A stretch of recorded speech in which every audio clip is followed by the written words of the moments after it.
अस्सलाम दोस्तों, इनसाइड पे मौसम फखर में खुशामदीद। वफाकी काबीना के इजलास में आज एक अहम पेशरफ्त हुई और पेशरफ्त ये हुई कि जनाब मुशीर एहतसाब शहजाद अकबर साहब ने यूँ करके हाथ खड़े कर दिए। उन्होंने कहा जनाब शहबाज शरीफ साहब को जेल भिजवाना मेरे लिए और ये जो मुकदमात जो उनके खिलाफ दायर हुए हैं, इन मुकदमात की रोशनी में शहबाज शरीफ साहब के खिलाफ प्रोसिक्यूशन को मुकम्मल करने में कम अज़ कम PTI के दौरे हुकूमत ख़त्म हो जाएगा, लेकिन उनको सज़ा नहीं मिलेगी। और इमरान खान साहब ये बात तो सुनते ही भरी काबीना के इजलास में शहजाद अकबर साहब पर ना सिर्फ बरम हो गए बल्कि उनको तरह की सुनाई और कहा यार अगर तू ये काम नहीं कर सकता तो भाई इधर बैठा क्यों है। और शहबाज शरीफ एक ऐसा एजेंडा था वफाकी काबीना के आज होने वाले इजलास में जिसके में ये तय पाया कि भाई ये बंदा हमें बाहर किसी भी सूरत सूट ही नहीं करता, इसको जो मर्जी कर लें, इसको भिजवाना पड़ेगा जेल। और जब तक ये जेल नहीं जाएगा तब तक ये जो बाहर बैठ के तरोपे भर रहे हैं, कभी इस्टेब्लिशमेंट के साथ, कभी पीपल्स पार्टी के साथ, कभी JUIF के साथ, कभी किसी जमात के साथ और कभी खुद PTI के अरकान असम्बली के साथ, तो ये हमारे लिए सूरत हाल नाकाबिले बर्दाश्त तो होती चली जा रही है। लिहाजा वही पुराना एजेंडा, वही पुराना इल्ज़ाम और वही पुराना पेशरफ्त कि जनाब शहबाज शरीफ साहब ने नवाज शरीफ साहब को मुल्क से बाहर भिजवाने के लिए एक एफिडेविट पर दस्तखत किए थे। उस एफिडेविट को अब लाहौर हाई कोर्ट में चैलेंज किया जाएगा। 3.5 घंटे 4 घंटे तक चलने वाले वफाकी काबीना के इजलास की ये है एंड रिजल्ट, जिसका ऐलान खुद हुकूमत की तरफ से किया गया है। इस इजलास के अंदर शहजाद अकबर साहब की किस तरीके से खिंचाई की गई और कौन कौन से मामला थे इस पर बात करूंगा, लेकिन शहबाज शरीफ से ही मुतल्लिक एक और बात आपसे करूंगा क्योंकि शहबाज शरीफ साहब ने आज एक बयान जारी किया और बयान जारी करने की वजह यह है कि इमरान खान साहब की जो हुकूमत है इस वक्त वो हॉट वाटर्स में, अब गर्म पानियों में धंसी पड़ी है। एक ऐसी दलदल में वो फंस गई है जहाँ से वो नीचे के नीचे धंसती ही चली जा रही है। और ऐसे मौक़ों पे जो पोलिटिकल पार्टीज़ होती हैं वो भी अपने गिन गिन के बदले लेती हैं। मामला है फॉरेन फंडिंग केस का और आपको मालूम है कि PTI की ये वाला जो केस है गुज़िश्ता 8 साल से ज़ेरे इल्तवा है। अब ये बात सामने आई आज डॉन अखबार के अंदर एक खबर शाया हुई जिसके अंदर ये बताया गया कि जनाब इस जो रिपोर्ट है सिक्योरिटी कमेटी की, ये नामुकम्मल रिपोर्ट है। नामुकम्मल इस वजह से कि वो बैंकिंग ट्रांजैक्शंस के हवाले से कुछ 8 वॉल्यूम्स थे, 8 जिल्दें थी जिसके अंदर बहुत सारी डिटेल्स हैं ऐसी जो अब बताएंगी कि कौन सी चीज़ कहाँ से आई, कैसे आई, वो मैं आगे चल के बताऊंगा। वो 8 के 8 वॉल्यूम्स गायब हैं, मिल ही नहीं रहे और ना ही वो जारी किए गए, ना दरख्वास्त दहिंदा को और ना ही इल्ज़ाम कुनिंदा को, दोनों को ये बात नहीं पता कि जनाब वो 8 वॉल्यूम्स किधर गए। और ये डॉन की रिपोर्ट छपी जिस पर शहबाज शरीफ साहब ने इलेक्शन कमीशन के साथ कर दिया मुतालबा और उनसे पूछा कि फॉरेन फंडिंग केस में पकड़े जाने वाले 8 वॉल्यूम्स को सामने लाया जाए। 8 वॉल्यूम्स में PTI के खुफिया बैंक अकाउंट्स, फॉरेन फंडिंग की तफसीलात हैं और इन वॉल्यूम्स को खुफिया रखना एक जुर्म है। अब बात अगर हम देखें ना फॉरेन फंडिंग केस के हवाले से तो ये बात बहुत ज़्यादा रेलिवेंट है क्योंकि इमरान खान साहब ने कल जब तर्जुमानों का इजलास किया तो उसके अंदर उन्होंने कहा जनाब हमने तो सारी रसीदें दे दी, सिक्योरिटी कमेटी ने हमें क्लीन चिट दे दी, हमारे हाथ साफ हैं, जिनके हाथ साफ नहीं हैं वो अपनी रसीदें लेके आए, PTI पीपल्स पार्टी लेके आए, नून लीग लेके आए। और फिर उन्होंने शहबाज शरीफ साहब पर अच्छी खासी तनकीद भी की और उन्होंने कहा कि ये क्या कर रहा था, ये टीटियाँ लगवा रहा था, ये से कहो कि ये टीटियों का भी आके हिसाब दे। अच्छा, वो उनको मेरा ख्याल है जो इमरान खान साहब है ना उनको शायद को प्रॉपर्ली ब्रीफ नहीं कर रहा सूरत हाल को, क्योंकि अगर उनको कोई असल बंदा, सही बंदा उनको ब्रीफ करे तो यकीनी तौर पर वो ये बात समझ सकते हैं कि वाक़तन वो इस वक्त हॉट वाटर्स में हैं। ये जो 8 वॉल्यूम्स हैं इनके अंदर है क्या, ये अब एक बहुत इंपॉर्टेंट सवाल था। तो इस इंपॉर्टेंट सवाल का कुछ जवाब तलाश करने की कोशिश की गई है। ये एक लेटर है, ये मैं इस वक्त आपकी स्क्रीन पर आपको दिखाना चाहूँगा और ये लेटर है इलेक्शन कमीशन ऑफ पाकिस्तान की तरफ से। ये लेटर लिखा गया था 3 जुलाई 2018 को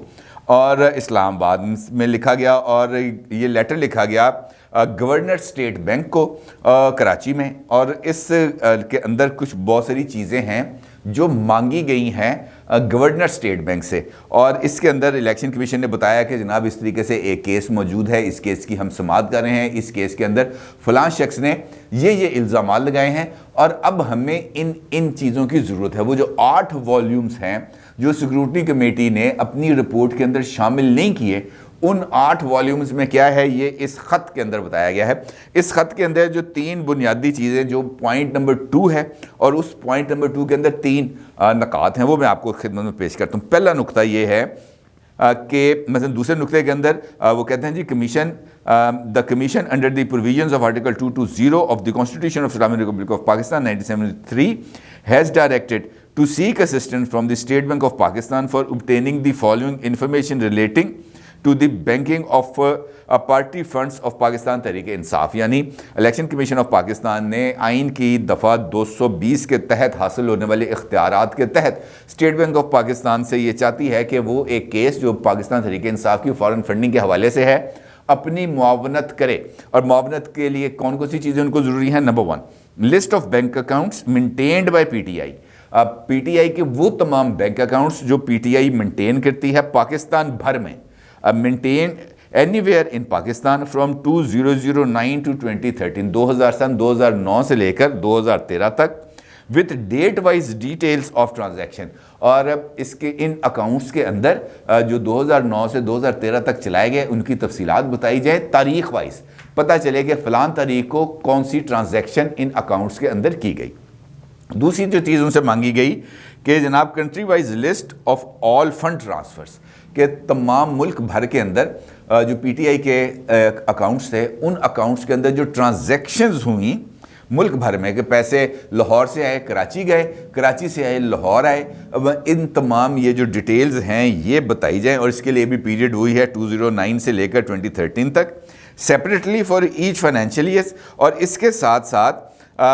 वो तमाम डिटेल्स भी बताई जाएं जो बैरून मुल्क से, अब्रॉड से आई, पाकिस्तान में किस किस शहर से आई, किस किस मुल्क से आई, और कौन कौन रेमिटर था, मतलब वो कौन कौन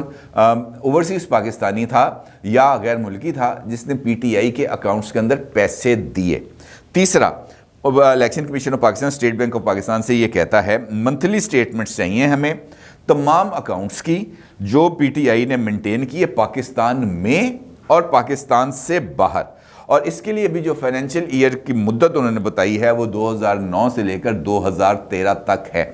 अब ये वाला ख़त है, इस ख़त के अंदर उन्होंने तारीख वाइज इन 4 साल की 2009, 10, 11, 12, 13, 5 साल की मुकम्मल डिटेल्स हैं ये मांग ली हैं स्टेट बैंक ऑफ पाकिस्तान से। और फिर स्टेट बैंक ऑफ पाकिस्तान ने आगे क्या किया, ये लेटर मिला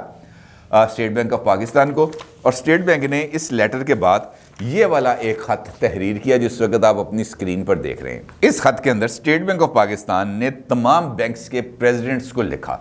कि जनाब ये लेटर है, मैं इनक्लोज करके आपको भेज रहे हैं। इस लेटर के अंदर इलेक्शन कमीशन ने ये चीज़ें मांगी हैं, लिहाजा आप 16 जुलाई 2018 से पहले हर हाल में ये तमाम जो तफसीलात हैं ये इलेक्शन कमीशन को प्रोवाइड करें।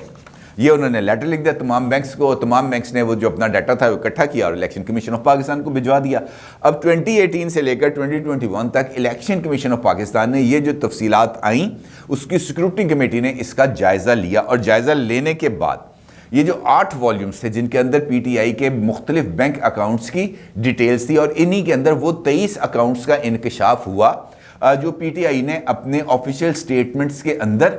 शो ही नहीं किए हुए थे। लिहाजा ये एक सबसे पहली मेलाफाइडी आ गई कि PTI ने अपने तमाम के तमाम फंड्स डिक्लेयर ही नहीं किए और ना अकाउंट्स डिक्लेयर किए। अब सिक्योरिटी कमेटी ने ये तमाम चीज़ें देखा, और देखने के बाद वो जो बैंकिंग ट्रांजैक्शंस के जो 8 वॉल्यूम्स थे उनको उन्होंने कहा कि इसको अभी खुफिया रखा जाएगा, और इनको खुफिया रखने की वजह क्या है वो अभी जानना बहुत ज़्यादा ज़रूरी है, क्योंकि उन तफसीलात के अंदर वो तमाम रेमिटर्स का नाम मांगा गया है। जिस तरह मैंने आपको ख़त में बताया इलेक्शन कमीशन पाकिस्तान ने, उसने कहा कि जिस शख्स ने मिस्टर एक्स ने वाशिंगटन में बैठकर फलां तारीख को PTI के अकाउंट के अंदर इतने पैसे, इतने डॉलर्स ट्रांसफ़र किए, वो डिटेल बताएं। अब जब वो डिटेल्स सामने आएंगी तो फिर उसके बाद जवाब देना PTI के लिए बहुत ज़्यादा मुश्किल हो जाएगा, और यही वो सूरत हाल है जिसकी वजह से इमरान खान साहब, आरिफ अलवी साहब, असद उमर साहब और दीगर सैफुल्लाह न्याजी साहब और इन जैसे दीगर अफराद की मुश्किलात में बहुत ज़्यादा इजाफा होने जा रहा है। और इसीलिए वो इस सूरत हाल को डाइवर्ट करने के चक्कर में है, क्योंकि पॉलिटिकल फ्रंट भी गर्म है, अदालती फ्रंट भी गर्म है, और इस्टेब्लिशमेंट वाला फ्रंट वो तो बहुत ज़्यादा थता है। तो इस वक्त हर एक महाज पर PTI के लिए मुश्किल सूरत हाल है। अब इस मुश्किल सूरत हाल से निकलने का रास्ता क्या है कि एक ऐसा बयानिया या एक ऐसा अमल तश्कील पाए जिसके नतीजे में PTI के ऊपर से जो इस वक्त तलवार लटक रही है वो तलवार हटे और लोगों की तवज्जो दूसरी तरफ मबजूल हो जाए। और उसके लिए उन्होंने बड़ा अच्छा इस्तेमाल किया जो एक अंधोनाक वाक़या हुआ मरी का, और उस वाक़े के पीछे ये तमाम चीज़ों को छुपाने की कोशिश की गई, लेकिन ऐसा हो नहीं सका। अभी जो वफाकी काबीना के इजलास में भी बुनियादी तौर पर यही अटैम्प्ट थी, क्योंकि कल रोज़नामा दुनिया के अंदर कल या परसों एक ख़बर शाया हुई थी। उसके अंदर ये बताया गया था कि शहबाज शरीफ साहब के ख़िलाफ़ जो पिछली काबीना के इजलास के अंदर फैसला किया गया था कि उनके ख़िलाफ़ लाहौर हाई कोर्ट के अंदर दरख्वास्त दायर की जाएगी, इस मामले को रोक लिया गया है और अभी चंद दिन तक ये दरख्वास्त दायर नहीं की जाएगी। लेकिन आज काबीना के इजलास में इस मामले को दोबारा उठाया गया और उसके पीछे रीज़न है, और उसके पीछे रीज़न ये है कि टीटीओ वाला मामला इस वक्त इमरान खान साहब के ज़ेहन पे फंसा हुआ है, बहुत बुरे तरीके से फंसा हुआ है।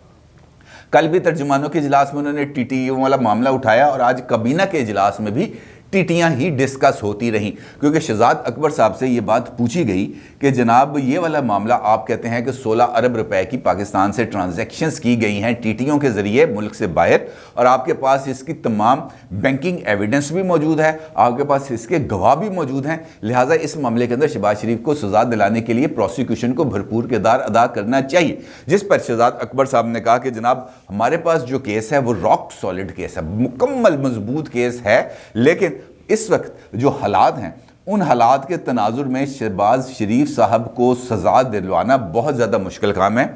शहजाद अकबर साहब ने कहा कि मैं गुज़िश्ता चंद दिन लाहौर बैठ के आया हूँ, वहाँ पे मैंने मुलाकातें की हैं, वहाँ पे FIA वालों से भी मिला हूँ, वहाँ पे प्रोसिक्यूशन टीम से भी मिला हूँ, सबसे राय कायम की है। तो इस वक्त जो सूरत हाल है वहाँ पर हमें रिलीफ अदालत से इस हवाले से मिलना कि शहबाज शरीफ की ज़मानत मनसूख हो जाए और वो अंदर चले जाएँ बहुत ज़्यादा मुश्किल काम है, क्योंकि मंतकी अंजाम तक इस केस को पहुंचाने के में जितना वक्त लगेगा, क्योंकि ट्रांजैक्शंस हैं, बैंकिंग ट्रांजैक्शन, हर एक ट्रांजैक्शन का जायज़ा लेना होगा, फिर उसके साथ गवाह हैं, उन गवाहों के पहले बयानात होंगे, फिर उन गवाहों पर जिरा होगी, और इस चक्कर के अंदर हमारे पूरा आईनी मुद्दत ख़त्म हो जाएगी, अगले इलेक्शन भी होकर ख़त्म हो जाएंगे, शहबाज शरीफ साहब के ख़िलाफ़ ये वाला केस ख़त्म नहीं होगा। लिहाजा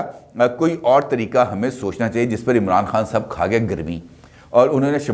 ये जो है शहजाद अकबर साहब इनको अच्छी बेनक़्त किस्म की सुनाई और कहा कि भाई तुम क्या फिर यहाँ पे बैठ के अंडे दे रहे हो, किस वजह से तुम फिर एहतसाब कर रहे हो, हमारा एहतसाब का बयानिया किधर जाएगा, कैसे करेंगे हम एहतसाब, अगर हम अदालतों के अंदर मुकदमात को चला ही नहीं पाएंगे तो मामला आगे कैसे बढ़ेंगे। फिर उन्होंने शहजाद अकबर की अच्छी खासी कर दी धुलाई, और जब उन्होंने देखा कि ये अदालती कार्रवाई का मामला हो चुका है क्लोज, तो फिर शहबाज शरीफ तो मैंने आपको बताया ना बार भर के तुरों पे भर रहे हैं, वो सलाइयाँ कर रहे हैं, लोगों को इदारों को जोड़ रहे हैं, कोई एक पेज अपने लिए डेवलप कर रहे हैं, तो ये इस वक्त इमरान खान साहब के लिए बहुत ज़्यादा प्रॉब्लम का बाइस है। तो फिर वही सोचा गया तरीकाकार कि भाई यही एक तरीकाकार है, इसी तरीके पर अगर अमल करें तो हो सकता है मुस्लिम लीग नून और ख़ास तौर पर शहबाज शरीफ साहब के ऊपर कोई दबाव की ऐसी कैफियत डेवलप हो जाए जिसके नतीजे में कि वो अपनी इस सारी कारीगरी से थोड़ा सा पीछे हट जाएं और हमें कोई थोड़ी सी ब्रीथिंग स्पेस मिल जाए, हमें कुछ सांस लेने का कुछ सुकून का लम्हा मुयसर आ जाए, जो अभी आता हुआ नज़र नहीं आ रहा। लिहाजा फिर उसी मामले को उठाया गया। फवाद चौधरी साहब ने काबीना के इजलास के बाद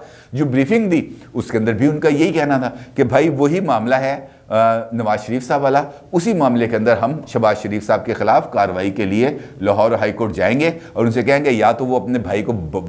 वापस बुलवाएं पाकिस्तान या खुद जेल जाने के लिए तैयार हो जाएं, क्योंकि इसके अलावा उनके पास और कोई रास्ता नहीं। और शहबाज शरीफ को जेल भिजवाना इमरान खान साहब के लिए शायद वो सिक्योरिटी डिपॉजिट ही समझ रहे हैं कि भाई ये जेल जाएगा तो मेरी हुकूमत बच जाएगी, इसके जेल जाए बगैर मेरी हुकूमत नहीं बचेगी। तो बात भी वैसे ठीक है, शहबाज शरीफ साहब जिस तरह खामोशी के साथ बैठ के अपने अंदर खाते कामों में लगे हुए हैं, जिस तरीके से उन्होंने बिलावल साहब के साथ अपनी बिल्कुल लाइन सेट की है, जिस तरीके से उन्होंने इस्टेब्लिशमेंट के साथ लाइन सेट की है, जिस तरीके से दीगर मामलात के अंदर उन्होंने ये काम किया है, अब बहुत इंपॉर्टेंट रोल बन रहा है इस वक्त शहबाज शरीफ का, इससे किसी सूरत इनकार मुमकिन नहीं है। और इमरान खान साहब के लिए यकीनी तौर पर जो ख़तरा है इस वक्त वो PDM नवाज शरीफ मरीम साहबा नहीं है, उनके लिए अगर कोई हकीकी ख़तरा है इस वक्त उनकी हुकूमत के लिए तो वो शहबाज शरीफ है, और यही वजह है कि वो उनको जेल भेजने के लिए हर एक एक्सटेंट तक जाने के लिए तैयार हैं। अपनी राय का ज़रूर इजहार कीजिएगा। आपका बहुत शुक्रिया। अल्लाह।